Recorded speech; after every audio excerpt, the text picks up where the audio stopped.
बेनी बजार म्याग्दिरकालीको सङ्गम स्थल। यो माथि खिच्न लागेको ठाउँ चाहिँ लभली हिल हो।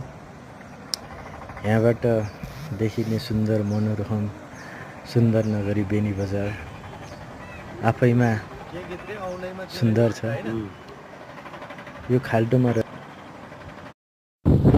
माथि हेर्दा डाँडा काँडा।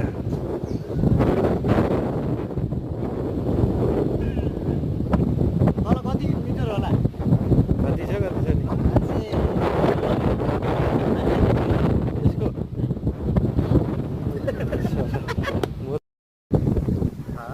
दिन बित्यो महिना बित्यो वर्ष पनि बित्यो।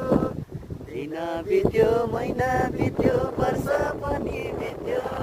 बिर्सिएर गए पनि तिम्रै यादले जित्यो। ओ बिर्सिएर गए पनि तिम्रै यादले जित्यो। सोच्दै बिर्सनेलाई सम्झने म बिचाउ हो।